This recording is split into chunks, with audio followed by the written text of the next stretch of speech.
Hi, it is September 12th, and we are in Isaiah 10:1 through 11:16.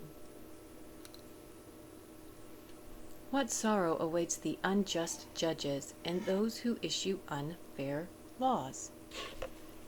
They deprive the poor of justice and deny the rights of the needy among my people.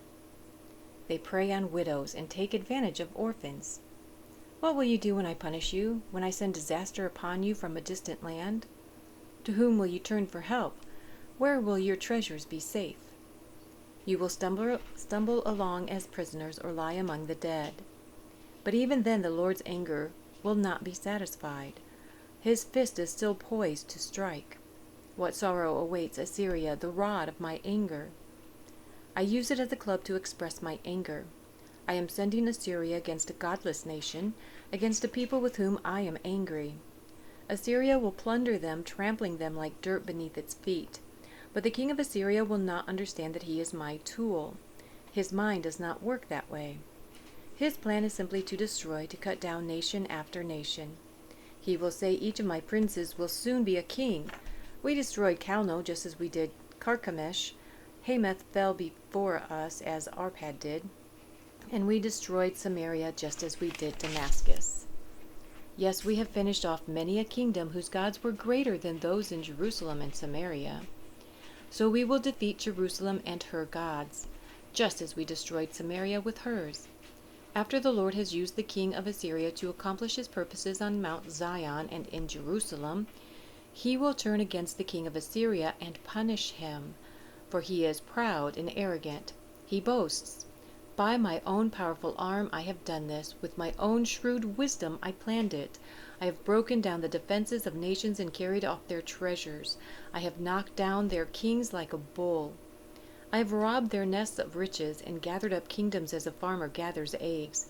No one can even flap a wing against me or utter a peep of protest."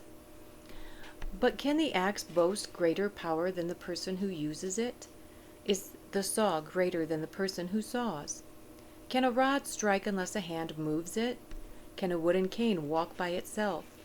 Therefore the Lord of heaven's armies, will send a plague among Assyria's proud troops, and a flaming fire will consume its glory. The Lord, the light of Israel, will be a fire. The Holy One will be a flame. He will devour the thorns and briars with fire, burning up the enemy in a single night. The Lord will consume Assyria's glory like a fire consumes a forest in a fruitful land. It will waste away like sick people in a plague. Of all that glorious forest, only a few trees will survive, so few that a child could count them. In that day, the remnant left in Israel, the survivors in the house of Jacob, will no longer depend on allies who seek to destroy them, but they will faithfully trust the Lord, the Holy One of Israel. A remnant will return. Yes, the remnant of Jacob will return to the mighty God. But though the people of Israel are as numerous as the sand of the seashore, only a remnant of them will return. The Lord has rightly decided to destroy his people. Yes, the Lord of heaven's armies, has already decided to destroy the entire land. So this is what the Lord of heaven's armies says. O my people in Zion, do not be afraid of the Assyrians when they oppress you with a rod and club as the Egyptians did long ago.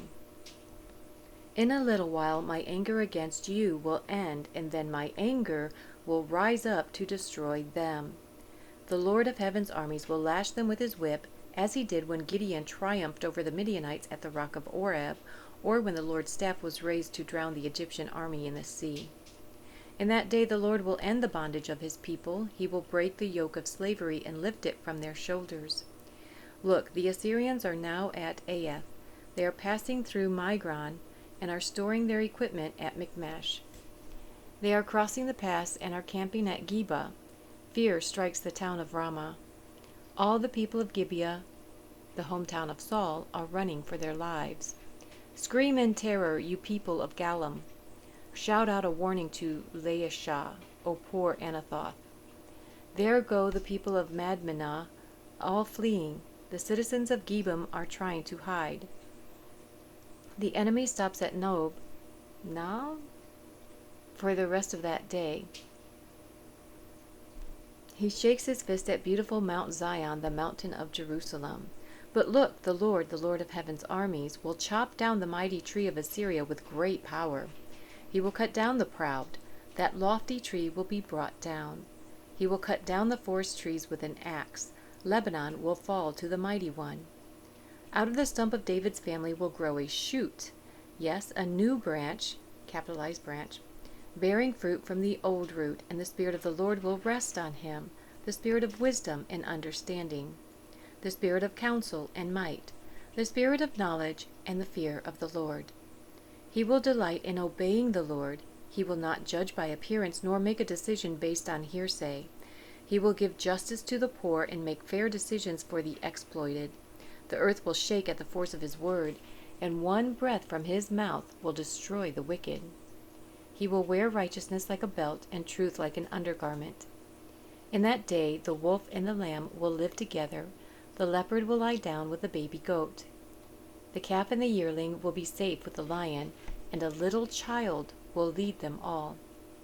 The cow will graze near the bear. The cub and the calf will lie down together. The lion will eat hay like a cow. The baby will play safely near the hole of a cobra. Yes, a little child will put its hand in a nest of deadly snakes without harm. Nothing will hurt or destroy in all my holy mountain, for as the waters fill the sea, so the earth will be filled with people who know the Lord. In that day the heir to David's throne will be a banner of salvation to all the world. The nations will rally to him, and the land where he lives will be a glorious place. In that day the Lord will reach out his hand a second time to bring back the remnant of his people, those who remain in Assyria and northern Egypt, in southern Egypt, Ethiopia and Elam, in Babylonia, Hamath, and all the distant coastlands. He will raise a flag among the nations and assemble the exiles of Israel. He will gather the scattered people of Judah from the ends of the earth. Then at last the jealousy between Israel and Judah will end. They will not be rivals anymore. They will join forces to swoop down on Philistia to the west. Together they will attack and plunder the nations to the east. They will occupy the lands of Edom and Moab, and Ammon will obey them. The Lord will make a dry path through the gulf of the Red Sea. He will wave his hand over the Euphrates River, sending a mighty wind to divide it into 7 streams, so it can easily be crossed on foot. He will make a highway for the remnant of his people, the remnant coming from Assyria, just as he did for Israel long ago when they returned from Egypt. Never abandon God, because he will never abandon you. 2 Corinthians 12:11 through 21. You, Corinthians, have made me, Paul, act like a fool, boasting like this. I feel like he does it anyway. I don't think he needed any encouragement. You ought to be writing commendations for me. For I am not at all inferior to these super apostles, even though I am nothing at all. When I was with you, I certainly gave you proof that I am an apostle, for I patiently did many signs and wonders and miracles among you. The only thing I failed to do, which I do in the other churches, was to become a financial burden to you. Please forgive me for this wrong. Now I am coming to you for the 3rd time, and I will not be a burden to you. I don't want what you have. I want you.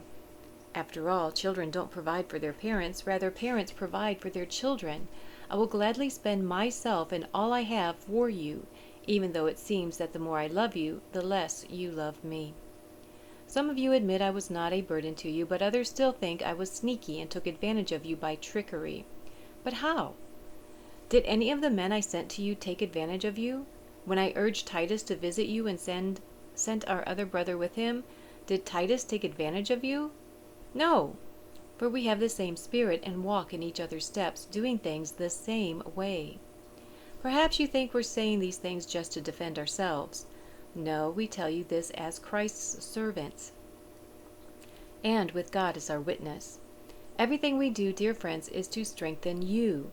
For I am afraid that when I come, I won't like what I find, and you won't like my response. I am afraid that I will find quarreling, jealousy, anger, selfishness, slander, gossip, arrogance, and disorderly behavior. Yes, I am afraid that when I come again, God will humble me in your presence. And I will be grieved because many of you have not given up your old sins. You have not repented of your impurity, sexual immorality, and eagerness for lustful pleasure. And we need to strive to give all that up as well. If you're married, obviously there's sex is required, but it's just outside of marriage. It's where the issue lies. So keep it in your knickers till you get married. And if you don't know the Lord, I know it sounds like if you don't know Him, it probably sounds like it's not very fun being a Christian, but I thought I was having fun when I lived the secular way. But now that I live with Christ, I enjoy life more. I have a deeper enjoyment of life. It's not just a surface thing that will pass in a few hours or when I wake up, or, it's not dependent on those things. I just have joy that makes no sense. So I enjoy life better and I have more fun actually now. So don't be afraid. God will bless you in ways you never even thought of. So, and He will lead you and guide you. He'll never forsake you. And He loves you. He died for you. So get to know Him. Don't forget to click over here for Psalms and Proverbs. I will see you tomorrow. Have a great day. God bless you. I love you. And bye.